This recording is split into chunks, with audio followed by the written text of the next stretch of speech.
This is the Fantasy Football Podcast, where we take data and convert it into fantasy success. No bias, no hot takes, only victory.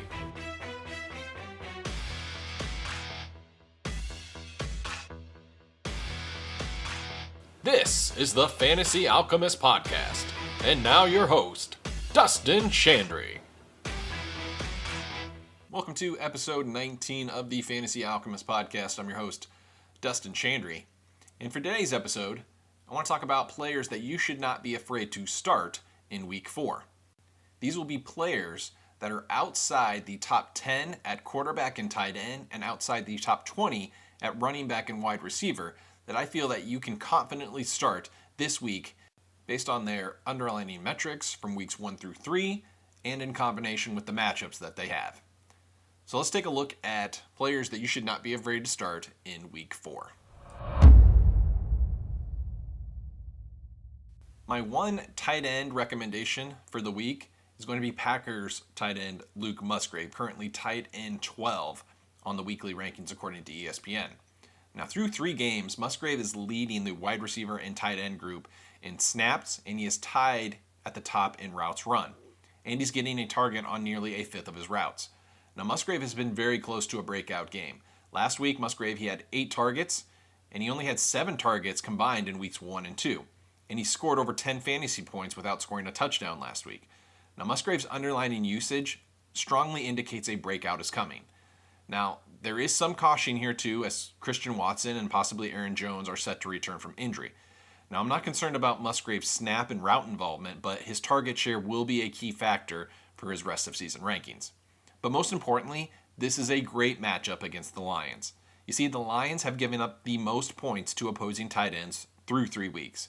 Musgrave is a player on the verge of a breakout against a favorable opponent on Thursday night. Before we move on to additional players that you should not be afraid to start this week, I want to make sure you know that you can follow and interact with the show on Twitter. You can find us at FFAlchemistPod. We're now verified. Again, it's at FFAlchemistPod. Or you can email the show directly at fantasyalchemistpodcast@gmail.com. So my 2 quarterback recommendations for the week for 2 guys that are outside the top 10 are 2 guys who are actually playing each other in the Monday night game. That is Daniel Jones and Geno Smith, the Seahawks at the Giants. Now you see this game has the 3rd highest over-under of the week at 47.5 points. And the spread is only 1.5, indicating a fairly high-scoring competitive game. Now let's talk about these 2 players individually. First, Daniel Jones of the Giants. He's ranked quarterback 14 on the week. Now Jones, he has had 2 abysmal fantasy performances to start the year, but they were also against elite defenses in Dallas and San Francisco, both of which rank inside the top 5 in quarterback scoring against so far this season. But Jones has excelled against average to below average defenses. Case in point, week 2 against Arizona, Jones finished as the quarterback 1 on the week with over 31 fantasy points. Jones is also due for some positive touchdown regression too.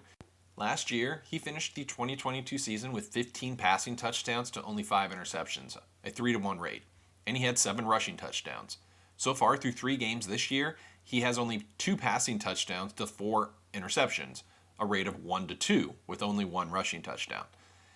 He has that wide range of outcomes, but I would expect a strong fantasy performance here in Week 4 against the Seahawks defense. Now, opposite of him, Geno Smith, right next to him ranked quarterback 13 on the week, has a pretty favorable matchup himself. Now, Josh Dobbs and Brock Purdy, they both put up over 20 fantasy points in the last 2 weeks against the Giants. And Geno Smith is 10th in the league in air yards, but he's actually 6th in completed air yards because he completes his passes at a much higher rate. And after a concerning week 1 where he only had 26 pass attempts, the Seahawks have increased their number of pass attempts in both weeks 2 and 3, slightly above their 2022 pace. And Geno was actually a little underpaced on his touchdowns from last year too. He averaged almost 2 passing touchdowns a game last year, and right now he's down to about 1 1/3 through 3 games. I like both Daniel Jones and Geno Smith as starting options outside the top 10.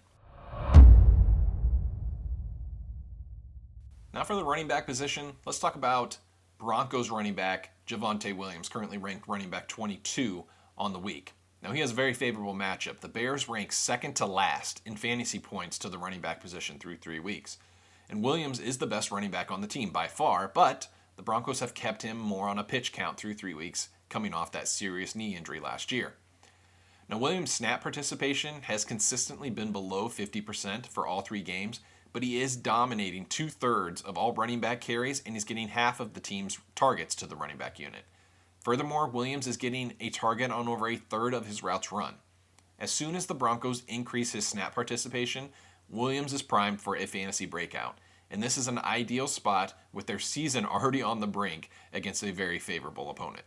And then the second option at running back this week is going to be Steelers running back Najee Harris. Now, I don't feel great about ever recommending Najee Harris in your starting lineup, but he does have a very favorable matchup with the Texans. The Texans are 27th in opposing points to the running back position. They're giving up over 20 points all 3 weeks to start the year, an average of 26 points per game. Now, while Harris has a slight edge in snaps over teammate Jaylen Warren through 3 weeks, Harris has a 2-1 lead in rushing attempts through 3 games.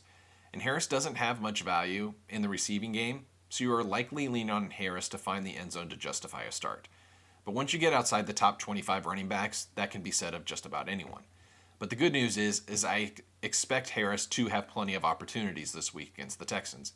We've seen his opportunity count, which is rushes plus targets, rise every single week, and it peaked at 20 opportunities last week in a competitive game against Las Vegas. Now let's talk about the wide receiver position.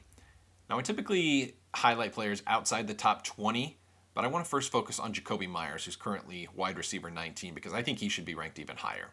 Now, Meyers missed week 2, but in weeks 1 and 3, he got double-digit targets in both of those games. The Raiders are hyper-targeting Adams and Meyers more than any other wide receiver tandem in the league currently.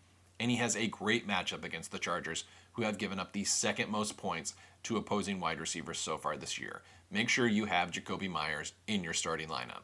Now let's talk about players outside the top 20, and in fact I have 4 players that are outside the top 30 I think you should be considering. First, let's start with the tandem in Houston.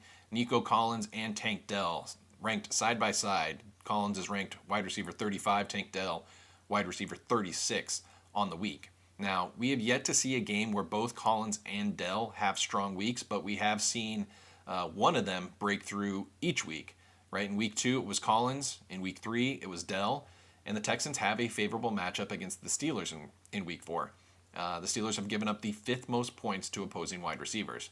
Now, I would lean Dell if I had a choice over Collins. According to Fantasy Points data, Tank Dell's first read target share has climbed every week from 15% in week 1 to 22% in week 2 to 32% in week 3, whereas Collins' first read dropped from week 2 to 3 when Dell had his breakout game.